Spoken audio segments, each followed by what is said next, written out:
Hi, and welcome to Brilliant Minds, where we are brains, banter, and being human. I'm Andrea, I'm Olivia. and we are going to talk a little bit today about what this podcast is all about, why we're here, how we're going to do things, and then we're going to end with a little something random at the end, which is kind of hopefully how every podcast is going to go from here on out. And I think easily that's going to be my favorite part, but you know. Oh, for sure, for sure. So we might have something a little, maybe, I mean, obviously it's us, so it's probably not going to be serious, but a little more serious and a little silly all mixed together. Yeah, a little bit of everything for sure. So I guess, should we just jump right into this and start talking about like maybe your idea of why we're starting this and then kind of Yeah. get into it? Yeah. I think like I want to hit in my mind the biggest reason for why we're doing this, which is everyone loves a white girl with a podcast. And I think that is the biggest reason why we're doing this, obviously. Oh, for sure. I think, it's you scroll through Spotify and you're like, every little lifestyle woman on here. But Yes. is that because maybe we like to hear ourselves talk, or do we feel like we have lots of good things to No. say? Or No, I feminism? Feminism, yeah, for sure that. I think at least what comes to my mind. So I'm not this like stereotypical person in the field. Like Andrea knows this about me, but you all might not know, which is I have not recovered from getting my master's and having to read a lot of books. I promise this is going somewhere. Promise this is going somewhere. I am not a book reader. I really tried to get back to it. I wish I was. So many people in the field are book readers. Like everyone's like, "Oh, do you have a book to recommend?" And like, "Oh, I need a book for this thing." And oh, it's so hard for me. And when I really realized that for myself, I had to figure out, okay, how do I actually learn? How do I enjoy learning? Because I am a really naturally curious person and I love learning. But how do I actually do it? And I found that for me, I do it so much more in relationships and within context of people, which I think is part of why I really love what I do. But in a bigger sense, I think that's why this podcast is going to be a way in which I can learn from other people and other people can learn from me. It's like that relational learning that I love so much, that I connect with so much and I want to develop, because I think there's other people out there like me that learn in very different ways and enjoy listening and enjoy connecting and relating. And I think to me, like, that's one of my biggest reasons, actually, one of my biggest reasons is because, like, I've learned this about myself. Like, I don't learn traditionally. I, like, cannot be bothered. I will not read a book. I'm sorry. Like, I want to, but I cannot. Yeah. And so this podcast, I think, is one of those ways that I can continue being curious and learn and like foster that kind of connection. Yeah, for sure. I think, I mean, I read, but I read for fun. But you have a really good point. Like, reading therapy books kind of sucks. Like, why would I want to read that? And also, I'm also the person that if my clients are reading books, I'm like, why are you reading that? Like, why are you reading that? Why are you getting into this? So I totally get that. I love what you're saying about the relational aspect. You and I both love being supervisors. And that's a topic we're going to talk about probably next week or next episode. But that relational piece, like getting to know someone, I think helps that learning process so much. Which for me, like this podcast is kind of, and it's not supervision. We know that. But I really thrived off of knowing other people like me, or knowing that people had viewpoints like me. So it's a similar vein in that, but like I wanted to know that there was a therapist out there that didn't go to CEU trainings every single weekend, like I said last time, right? And like I wanted to know that therapists out there had other lives. And I think that that's part Yeah. of what I want to bring to this podcast too, is that we're not just therapists. We are more than that. And you can be more than that as a therapist too. Like you can bring some of your personality to your style or to your clients without crossing weird boundaries or without, I don't know, getting in too deep about yourself or sharing too much. Yeah. It's interesting that you brought up the supervising piece because that was something that I was thinking about in terms of the podcast is we both love supervising so much. And in some ways I feel like doing the podcast is a little bit an extension of that supervision bug that we both have. And I can't speak for you, but the idea of helping people feel less alone and also getting them to think a little bit more deeply about the way in which they're approaching something and how they're connecting with other people is so lovely and fulfilling. And so I also see the podcast as like the extension of supervising as well, of like, it's a little bit in that like educational model-y like vibe that we both really get into. So yeah, totally. And for any of our people who are tuning in who aren't therapists and you're like, what does being a supervisor have to do with like teaching people? In our field, a supervisor is basically like a mentor. You're required by your state or by your country or whatever to work under a supervisor to maintain ethics and make sure that you're performing correctly until you get fully licensed. So it's like being a resident at a doctor, like to be a doctor. That's kind of what we are. We're teaching people and supporting people to get their license. And it's a teaching role. It's a mentorship role. It's a relationship that is really unique and special to our field and not something that I think other fields get. Yeah. Yeah. But I also like your point too, which is that therapists can be so weird. And I think like, I should have done that when you were drinking. I apologize. Being able to find other therapists out there that are not afraid to say that they are a therapist publicly, but then still be human in themselves. I just don't think you find that much, right? No, and I was doing podcast research for us around like, what do other therapist podcasts sound like and look like? They are so boring. And I like want to rip my hair out because I'm like, you are not exciting of a person. Like I want some fluctuation in your voice. I want to hear about you. I want to see your personality. Why are we so weird? I know. I don't know. Because then I also think about it from a client perspective. Like, I want to know my therapist has a pulse. You know what I mean? Like, I want to make sure that they're not an actual potato. Like, I want some personality. Like, I'm not asking for a life story, but something. So it's like, not only do I think it's important for other therapists to like find people that they connect with and kind of examples or potential like models to follow, but also like for clients to have therapy be a little bit more normalized. It's like, we're humans too. Like, it's really okay. Therapy's not that scary. We're not that weird, although there are some weirdos out there. And it's like really okay. Totally. I mean, I think they teach us, at least in therapy school, I'm not sure about what your program did, but that rapport is that number one key to helping someone heal, right? And I think in addition to that with clients, this is part of that, right? We're humans and we get to create human connections by doing this podcast and sharing our quirks in a different way instead of, oh, I'm a therapist, I'm buttoned up and I wear a scarf and a sweater or a chunky necklace. Like, we are not the stereotype, and I am all about breaking the mold of the stereotype. Like, somebody might look at me and be like, oh, you're the typical blonde girl, you must be this, this, and this, and I'm like, no, you don't know me. Know me. I can lift 300 pounds and photograph a most beautiful wedding all in one day and, blow your mind a little bit. Yeah, I love that.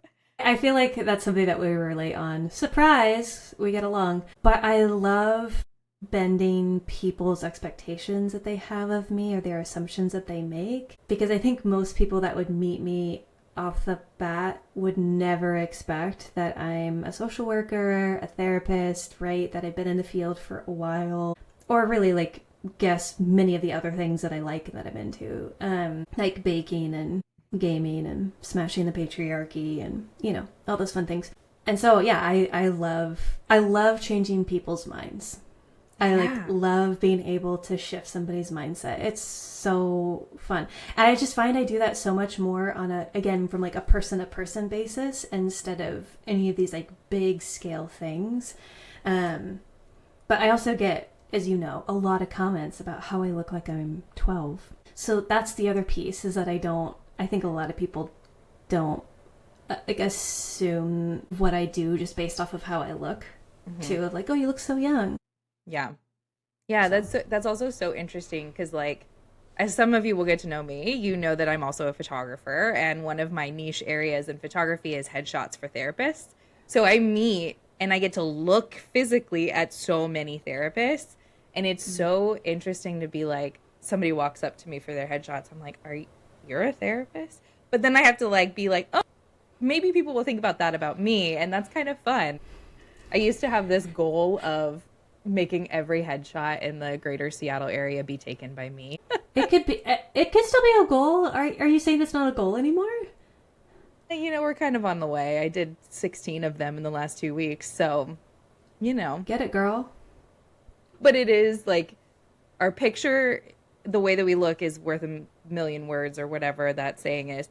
But also, I think being human in that makes people want to talk to us more, right? And Right. Yeah. this is that extension of we're more than just a therapist and we're also a great therapist and we're more than, what people think we are. Yeah. Yeah. Because I think, too, like, the things that we've talked about wanting to cover in the podcast are, I mean, it's going to be a blend, ultimately, of a lot of things. But I think what we've talked about is talking about different things that are going on in the field, things that are coming up for us with our clients, in supervision, talking about things in just a lot more of a relational, connected way, but then also making a lot of space to just be weird and random and silly and like do all the bits in between too, because Right.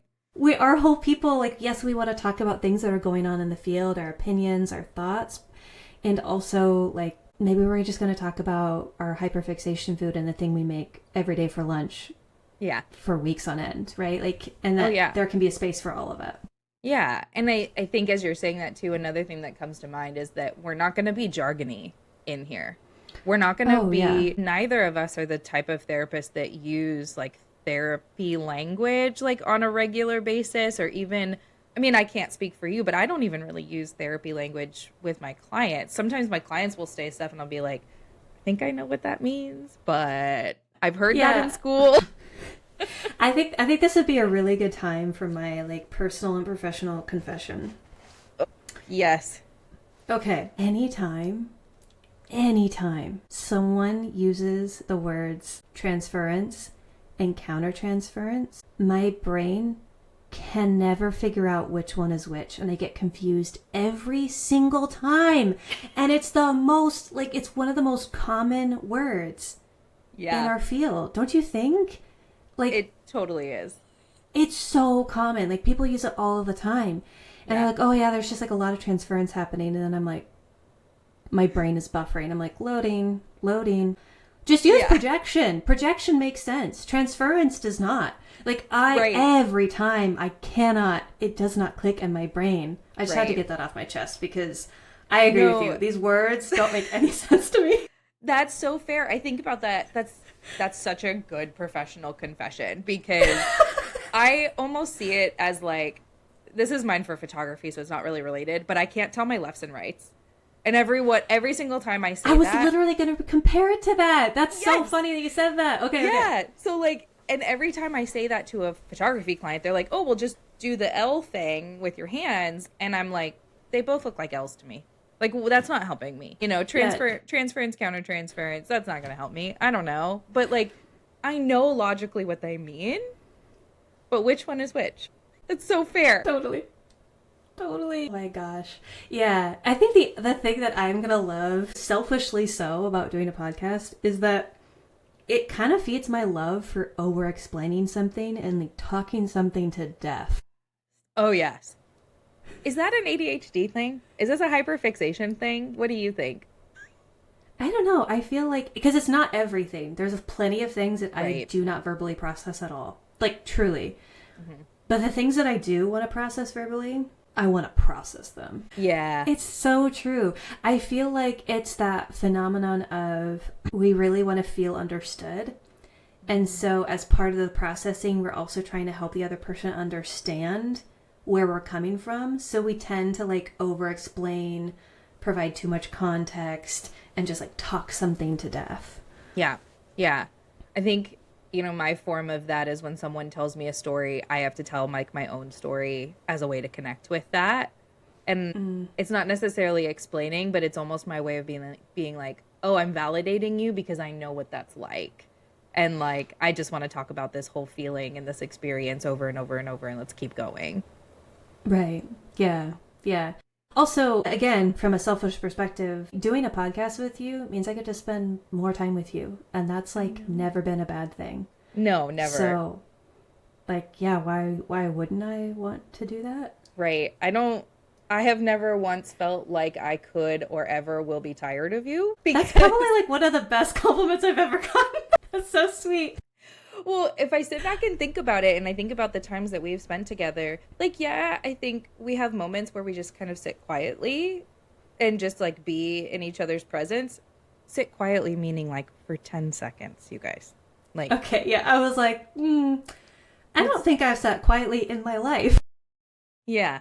But we don't necessarily like nonstop talk, but we do nonstop talk, if that makes sense. Like I could totally feel comfortable just sitting in your presence, and like Right. whether we're baking and I'm on my phone, or if we're listening to music or playing games or whatever, like we don't have to be talking, but it's amazing to just be with one another in that. Yeah, yeah. If only we could record the podcast in the same place. But that's okay. You know what? I come back up there all the time. You never know. Yeah, you never know. Yeah, We'll I'll have have to to set think it up about in that the sometime.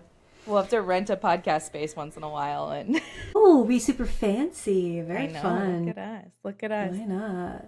Okay, I've been holding this in all week. Ooh. Okay. It's not really like a confession, but more of like my most recent hyperfixation, and I cannot get it out of my head, and I do not know where it came from. You ready for it? Yes. Na na na na na na na na na na na na na na Batman. That's okay. Yep. I'm gonna ask a follow-up question. Fine. On average, how many times is that playing in your head a day? I don't know if I can count. Ooh, that's fun. That's what I would have guessed. Because, I mean, my husband Yeah. came home the other night, and he had been gone all day, so I wrapped him up in a hug, and I was like wiggling, and I was like, no, no, no, no, no, no, no, no, no, no, no, no, no, Batman. And then he went and laid on the bed, and I jumped on the bed, and I was like, no, no, no, no, no, no, no, no, no, no, no, no. I don't know where it came from. And it's like every time I'm doing something, like walking to the car, no, no, no, no, no, no, no, no. And even it's just the na-na-na-nas, too. I don't even have to say the Batman part. But I feel like the Batman is the most important part. Well, I was going to say that's the climax. So if I'm walking to the car, I'm like, walking, na-na-na-na-na-na-na-na-na, shut the door, Batman. Oh, yeah. Yeah. So it has to be the end of the... It's the finisher. Correct. Yeah. So that's what's been in my head all week, and I have not been able to think about anything other than that because I've really just wanted to bring it here and tell you, and then it made it even more so a hyperfixation. So... Okay, so I think this is going to be the real trick for the podcast is whenever we have some like random rabbit traily thing we want to break off to in the end, it's going to be hard for us to keep it from the other person outside of the podcast because we talk like all the time, right? We're talking all the time. Mm-hmm.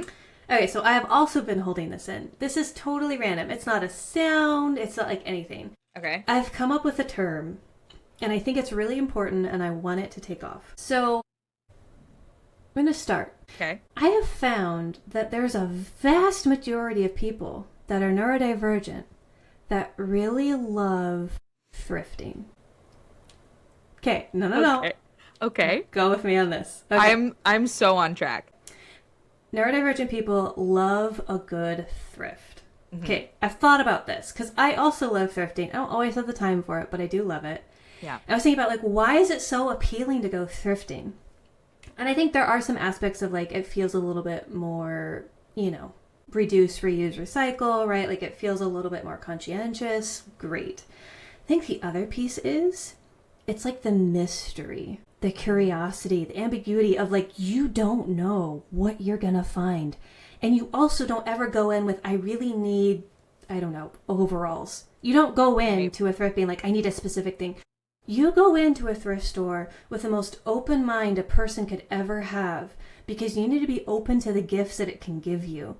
Right. But it's also like a scavenger hunt. Like you have to like go through every single little thing. But then when you find something and then that thing is cheap and you never knew you needed it, it's amazing. That dopamine hit from finding a thing at a thrift store hits different.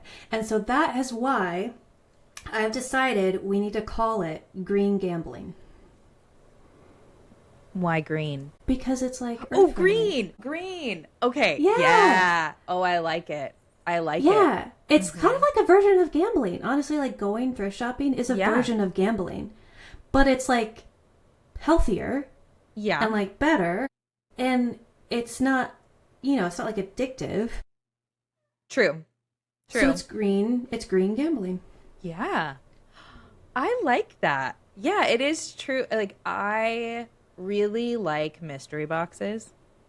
If anybody's clicked on our website and looked at my like list of guilty pleasures, watching unboxing videos on YouTube is on there, which sounds so silly, but it's because like it's similar to that where even the YouTuber doesn't know what's in this box and they open it and it's like maybe the lamest thing ever, but they're so excited about it because it's a mystery. And I used to get those, like, I did like a wine subscription box and I never knew what kind of wine was coming. And I did like a FabFitFun box once and I did like a hiker's box once. And just because it's so exciting to open it and be like, I don't know what's in here, what's going to be in here, even if I'm going to throw it away. Like, that's so funny because I would not like that kind of thing at all. Because I'd be like, well, I don't want to pay money for something I don't like. So what if I don't like it? Fair. That's fair. I mean? Yeah. Which is why I like thrifting, because you can decide if you want that thing. It's right? A little bit more controlled of a surprise. Right. It's a little bit more controlled. Like you're surprised if you find it and you know you want it and then you choose to spend the money on it. But then if you like don't like it, you don't lose any money in the game, right? That's fair. I like that perspective. Yeah, unboxing. No. I like, those oddly satisfying videos, there's like so many different versions out there. One of the ones that I found I really like, it's so random, is where they like mix the two colors and you have to guess what color it's going to come out as. Yes. Where they're like, they use the little spatula thing and they're like, yeah. I feel so good. Yeah, the little like clickety click sounds. What? Who would have ever guessed that would be satisfying? Not me. No, not until somebody decided. Yeah. So you can take your unboxing videos. You can have them. I'm going to take my paint mixing. Thank you very much. I love it. And then all together, green gambling, we're going to make this a thing. Yes, absolutely. Yeah. I really feel strongly about that. I mean, like, I want to hear from other neurodivergent people because there's a lot of people I know, especially like in this area, the Pacific Northwest, that are into thrifting. Like, yeah, it has its own little bit of culture here. And I don't know, when I go to Goodwill, I see some like-minded people there. So I just have this feeling. There is a vibe. It's a thing. It's a total thing. Yeah. I like it. Well, maybe I'll post it on the Instagram as a poll and see what people think. Yeah. Well, you know me. I love a good alliteration. I was trying to think about all different kinds of words I could put with gambling, like good gambling. I was trying to think of like, okay, how can I turn the word gambling to be a little bit different? Right. Yeah. I like it. That's great. Yeah. Oh, goodness. Well, thanks for coming along for the ride, y'all. Like, as you can see, it's going to be fun and random and like everything in between. Exactly. We're gonna take you along for a little bit of serious, a little bit of silly, whatever rabbit trail goes along between the two or outside of the two or all the things. Or the 20 rabbit trails. I was trying to be nice to us. All right, you all. Again, follow, like, subscribe, do all the things to help us succeed in this hilarious podcast. And we'll see you all in our next episode. Yeah, bye, y'all. Bye. This podcast is for informational purposes only and should not be considered legal, health, tax, or professional advice. Always consult a licensed professional for specific advice related to your situation. And just a quick note to all you listeners, yes, we're real therapists, but please remember this podcast isn't therapy. We're here to share ideas, have some laughs, and maybe make you think. Just maybe. But being a listener doesn't replace therapy. If you need mental health support, please see a licensed professional in your area. And if you're in crisis, call or text 988 US.